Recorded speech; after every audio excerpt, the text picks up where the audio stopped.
First Watch, the series on my channel where I let a generator randomly select a film that I've never seen before to review. Sometimes they're new, sometimes they're a little bit older, but no matter the title, you can bet that I've never seen it. And today, that generator, it randomly selected The Protege, a film that I feel like I've seen the poster for floating around, but past that I knew absolutely nothing about it. It's just pure happenstance that both the movie that was randomly selected for me yesterday and today feature Michael Keaton in kind of a prominent role.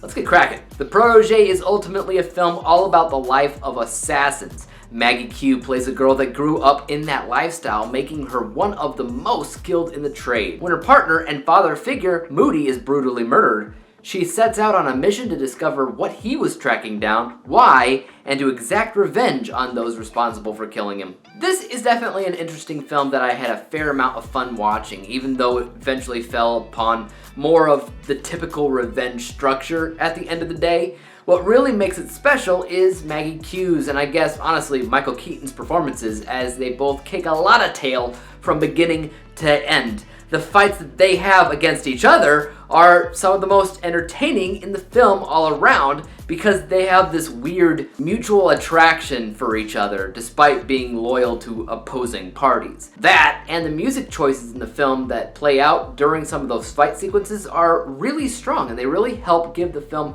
more of a unique identity all around. Also, as a lot of the focus is on hand-to-hand combat, I always appreciate a film that knows not only how to film those sequences in general, but also how to edit them in a way that the audience watching can fully understand what's going on. You know, oftentimes movies like this, the fight scenes can be too close, edits can be a little bit too choppy, and that leaves an audience kind of confused. They might even start getting a headache, who knows. This movie as a whole was shot and edited well, and the choreography on top of all that was pretty great. The story, however, I wasn't pulled in as much as I wish I would have been. Basically, I was in it to win it with the film all the way up to maybe 30 minutes in, and then everything after that felt relatively typical, business as usual. You know, I don't mind vengeance in film, especially if it's done right, but it's also one of those things that's, I feel like, super easy to just kind of throw into any script and call it a day.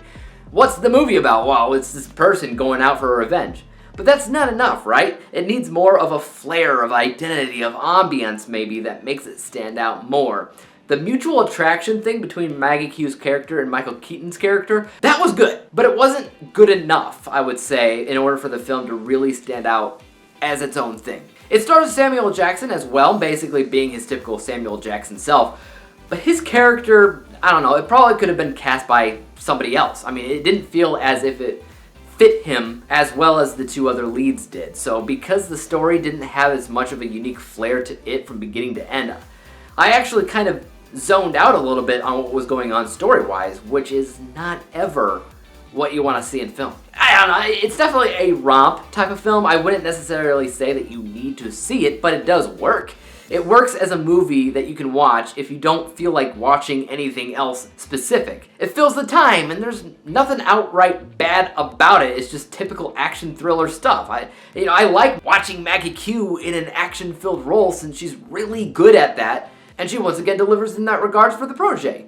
Let's go ahead and break down my final score. I rated The Protege a B- letter grade, final overall score of 73%, 73 out of 100 possible stars. So in general, it's a score that screams fine. Pretty much exactly what I've been saying the whole time. The movie's fine, it's fair, there's nothing particularly wrong with it, but at the same time, I think that it's fair to say that the film is also extremely safe. It didn't take as many risks as it probably should have in order to stand out more. Instead, it was much more trying to be just kind of a fun action romp, and I can't say that it wasn't. Guys, have you seen The Protege? If so, please let me know your thoughts about it in the comment section down below, and as for YouTube, you guys know what to do. Hit the like, hit the subscribe button, and hit the bell to be notified when I come out with my next installment for First Watch. And until then, peace out!